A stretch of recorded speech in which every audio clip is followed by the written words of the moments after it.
So Kamran Educational Foundation, being formed by Kamran Nazir Khan family, will serve as a venue for San Francisco Bay Area communities in the areas of cultural, religious, social, and educational services. That was actually our basic purpose. But we go with the second part of mission statement, which is additionally the foundation will provide educational opportunities to the students in Pakistan who have no means to continue their education. So we help those students who are getting graduation and they cannot complete their graduation and they need money. And our target is the orphan and needy students. So along with the goals set forth in the mission statement, Kamran Educational Foundation intends to build a foundation center as well. So the foundation center will be available to the members of the community for multi-purpose use functions. At this time, as you know, there is no Pakistani center in the entire San Francisco Bay Area. As a result, wherever there is a need for a place to hold a gathering or to perform any kind of ritual or ceremony, the community members face a grave crisis. This important goal can be reached only with our collective communal efforts. That will be our next level steps. But currently we focus on education. फिलहाल जो student हैं जो education जिनको ज़रूरी है और वो नहीं कर सकते उन पे हमें फोकस किया है. But in our near future we will focus, we will go on having a community center for every one of you. Now I will give you some highlights what we have achieved so far. Helping हमारा मकसद जो है main foundation का helping orphan and needy students. So ये it was started since 2002. Initially the Kamran family, they started this since 2002, and in mid 2009, after the incident of Kamran accident, the family decided to create a foundation on his name. So in mid of 2009, they got registered this foundation and got the non-profit status from IRS. This is 100% volunteer-based non-profit 501c3. This is the IRS code organization, which means that all the donations, if you give to this organization, will be tax deductible. And I emphasize that all the donations has nothing to do with the management and operational expenses. So as you can see, it's highlighted no management and operational expenses. And I will talk about that later. As of end of April, 135 students actually got awarded the scholarship total. मैंने 132 इधर लिखा हुआ था, but actually 3 more were awarded last month. So far 24 Kamran family ने किए थे उससे पहले. And last year, since we did our previous event, we have 102 students. We have given 102. As of end of 2010, it was 96, and 6 was given awarded in January. So we fulfilled our promise, which we did last year, and hopefully we will do the same thing this year too, and fulfill our goal. There was a glimpse of beneficiaries, the previous slide. This is a glimpse of those students which we are awarding the scholarships, and these are some of the students we gave you the pictures. There is a process which we scrutinize how we choose those students to be awarded. So now I will talk about what the current position of our finances are. As of April 30th, the month we just finished, there's $15,407 in our cash account. As you see on the slide, that the initial capital was given by Kamran family, $25,000, and later on we got some donations, which I will talk in the next slide. So currently we have $15,000 in the account. So this slide is actually giving you a summary of expenses during the 3 years. So the right column is 2010, then middle is 2011 and 2012. The total donations and income we got in 2010 was 14.7 thousand. In 2011, 23,000. And this month, the first 4 months, we got $3,561 so far. Expenses were already given in different categories: scholarships, charities, events, and other operational expenses. Okay, I will now give you the main summary that how your money, we are getting the money and how it is used. So this is overall the last 2.5 years numbers. Contribution, initial contribution, as you know, that $25,000, and then donations was $41,000. So total $66,315 we received the money.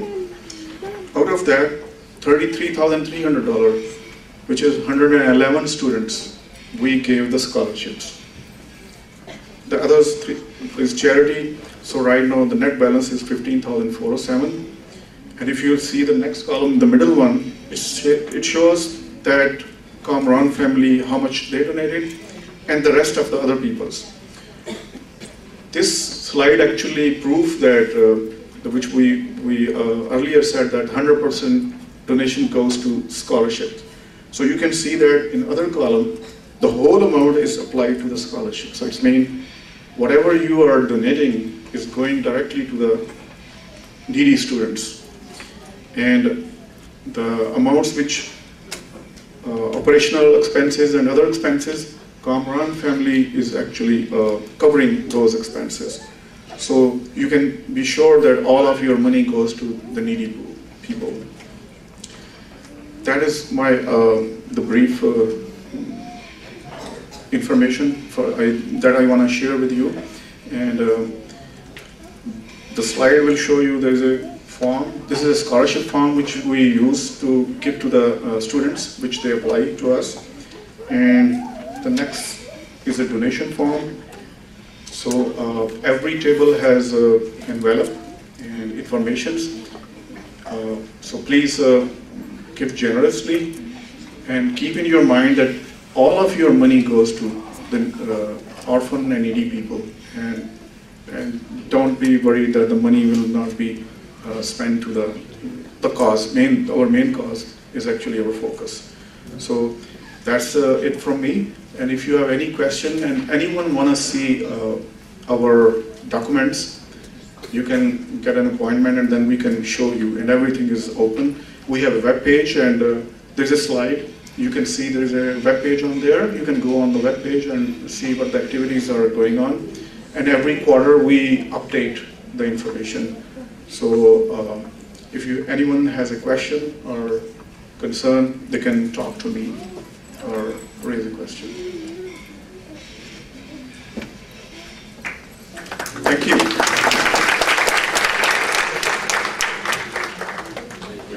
जिसको एक specific contribution, donation that the learned fundraiser, scholar, speaker will ask you for, a specific sum donated by anyone over here will have in a beautiful, frame, a ghazal or any, offering to anybody, message in poetry. So they'll ask me, and I'll do it for free. Otherwise, I charge a whole lot of money. Yeah, for sure. Poetry is a mashallah, mashallah, mashallah, is a revelation. It's not, made on order. It comes from heaven. And mashallah, if I don't want to be modest over here, and Dr. Professor Abdul Jabbar knows that very well, I am the only poet who does it in the subcontinent, India and Pakistan. For sure.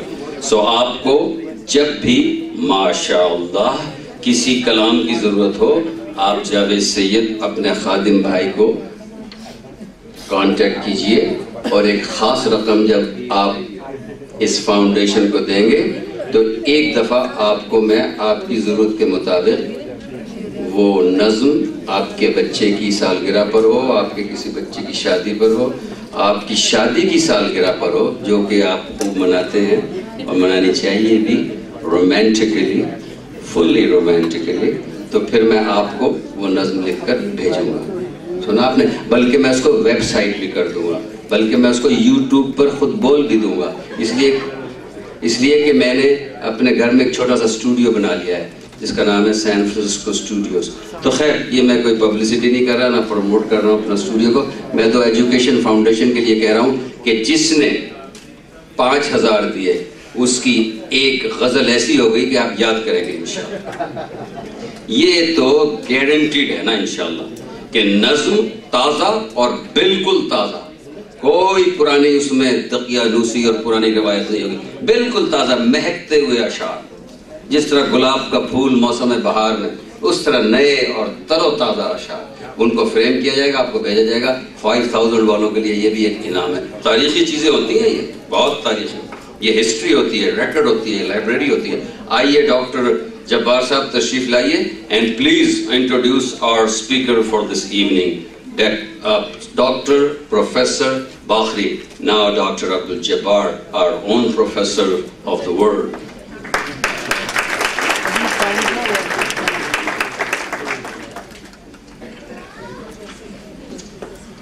Assalamu alaikum and good evening to all of you. First of all, I would like to thank Javed Sayyed for being here today.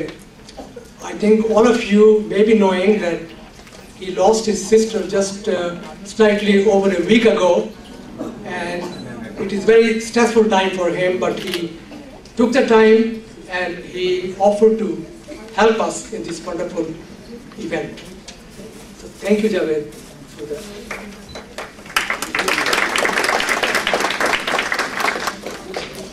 And my job is very simple, to bring on the speaker for this evening. But before I do that, I would just like you to acknowledge the great year the foundation has had, very successful year in which they have accomplished their goals, and they have set even higher goals to achieve. And I will not have to make any pitch for donation because Javed Sayyed has done a wonderful job and our guest scholar will be doing that. But all I want to say is that this is the only organization that I know which has zero management cost. So I think this is a wonderful incentive for us to pay, so that 100% of that goes to the needy people in Pakistan. And I would like you to give a round of applause to Kamran Educational Foundation for a wonderful year.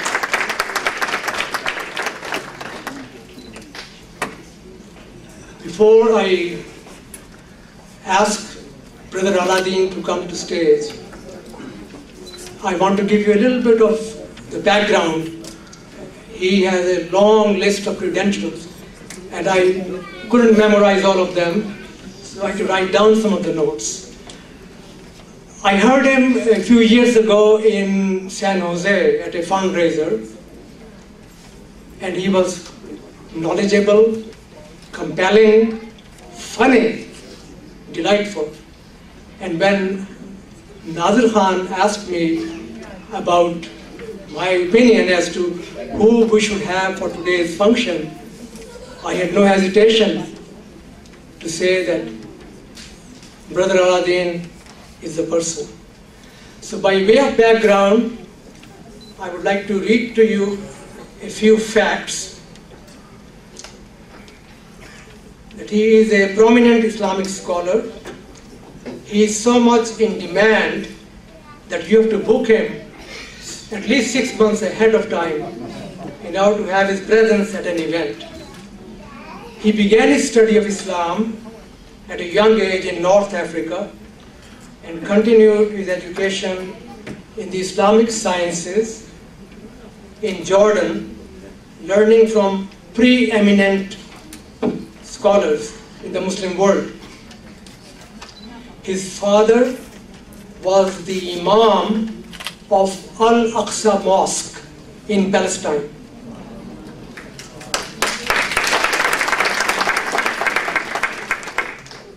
He has served the Muslim community in the US in numerous capacities, serving as Imam in several Islamic centers.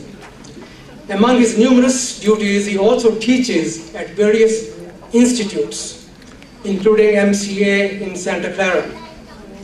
Recently, he introduced a 6-week course designed to cater to the Muslim population at UC Berkeley about compassion and positivity and how it plays a ruling factor in deen. This is how the Berkeley publication Al-Bayan described the course under the heading of Arts and Inspiration. I emphasize the word inspiration because when you hear him, you will know what it means.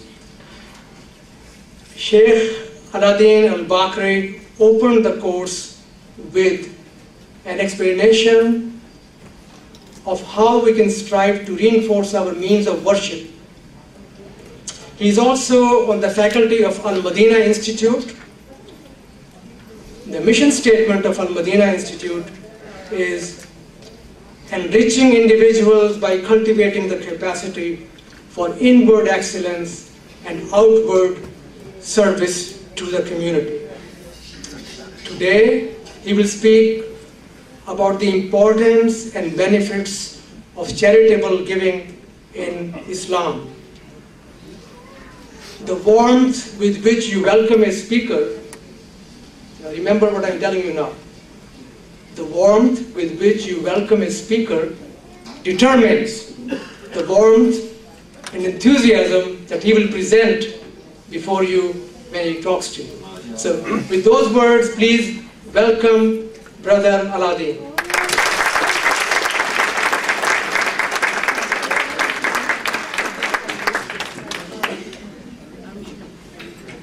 Bismillah ar-Rahman ar-Rahim. Alhamdulillah Rabbil Alameen. Wa salatu wa salam ala Rasulillah. Wa ala alihi wa sahbihi ajma'in. Assalamu alaikum wa rahmatullah, everyone. Just a little correction, it was my grandfather who was the Imam. Not my father directly. But it passed in the family. My father was a geologist by profession. Alhamdulillah.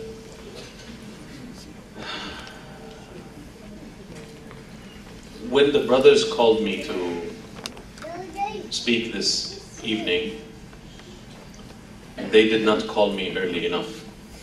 They did not call me 6 months. They called me 2 months probably. And when I investigated a little bit, what is this organization and what do you do and what's the history and can you send me your mission statement, what are your bylaws, what are your things? You know, I like to check things before I go, and when they connected it to that these are the parents of Brother Kamran, it kind of brought a deja vu for me. It brought a 360 degrees memory. I was standing actually in Berkeley teaching. I think it was an afternoon when the room was full of students, and one of the students walked very seriously from outside the room and whispered in my ear that we just received the news that there was a car accident and a young man around the age of 19 years old passed away. And I remember that it shook me very deep. I am a father. I have 2 sons and 1 daughter. And I can only imagine what parents would go through hearing that news. I remember that I froze and, got affected, and we turned around and we started saying a prayer. And we all, with the students, started praying and praying and praying and praying. And everyone in the room, it kind of, was a deep shock and a wake-up call. That death doesn't know young and old, healthy and sick, rich or poor. When your numbers are up, your numbers are up.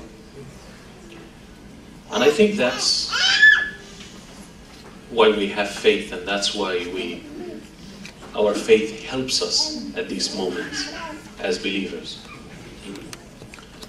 I was wondering, what would the parents go through, and what would their reaction be hearing the news of their son? And I made dua from the bottom of my heart that Allah will give them patience and understanding and peace and tranquility to deal with such a tragedy. And my mind could not help but to go and remember our dear and beloved role model, mercy to mankind, Prophet Muhammad sallallahu alaihi wasallam. Few of us actually know and realize how much pain did he go through. On a social level and on a relationship level, we all know that he was born and his father has already passed away 3 months before he was born. And that's one of the worst things that could happen to you in a tribal society, is to lose your father, your main protection in that tribal society. The second thing, he grows up, establishes a relationship with his mother. Around age 6, turning 7, his mother passes away. When you're 6 years old, you kind of remember your mom. You establish memories, your memories start working.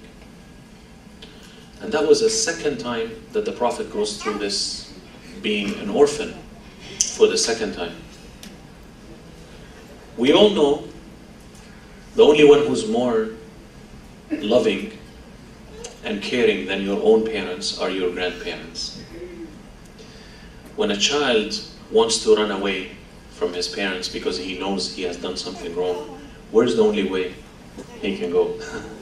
Where his parents can say nothing or do nothing. He's in absolute, complete protection when he is under his grandparents.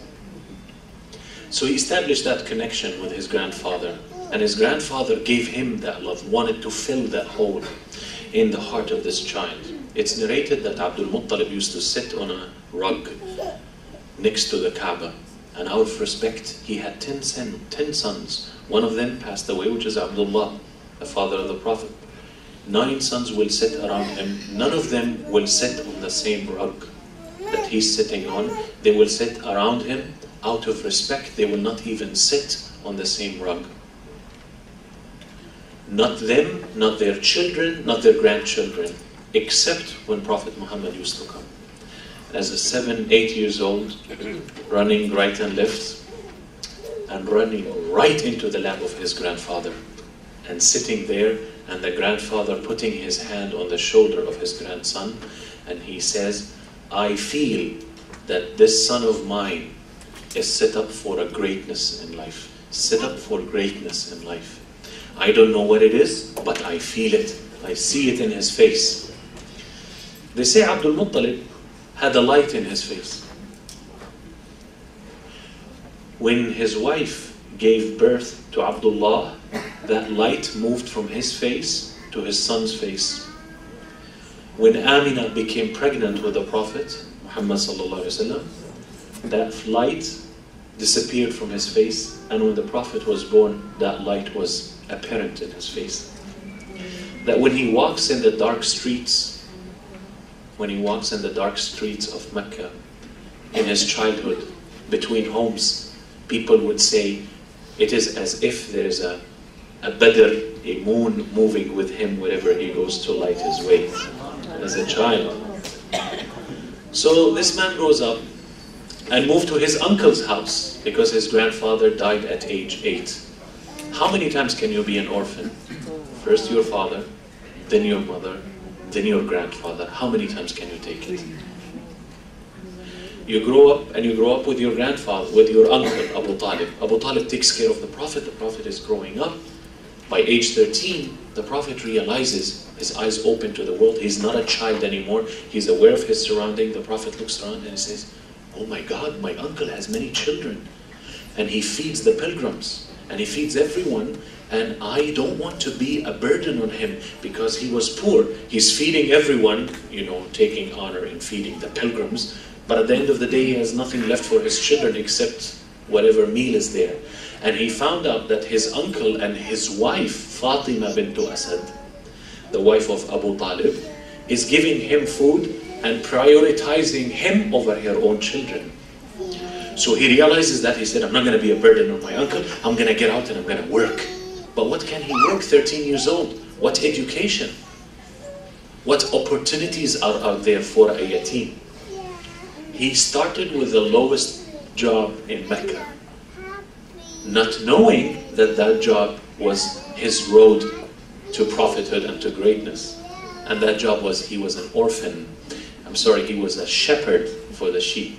And he said, I was a shepherd when I was a young boy, and I used to be paid pennies on the dollar. Because I was young, I didn't know how to be a shepherd, I was inexperienced, I was learning on the job, and Quraysh, my people, took advantage of me and they paid me pennies. But I took these pennies and I gave them to my uncle just to show that I am here to support you like you support me. He grows up and things start looking better. He started with the lowest job, but his eyes were on the highest job in Mecca. Business. The fifth largest business center in the world, Mecca. The road of silk from China, the road of spices from India, the road of fabrics from Turkey, and this, and the road of tools from Syria that used to be under the Roman Empire, the road of silk and the road of gold and salt from Africa used to come, and the road of fresh food, fresh fruits and vegetables used to be shipped on daily basis from Yemen going up to Mecca, from south to north. A city that is buzzing with business, and his eyes was on business, and sure enough, by age 18, he has learned the ways of buying and selling, and he got into the market and he started buying and selling,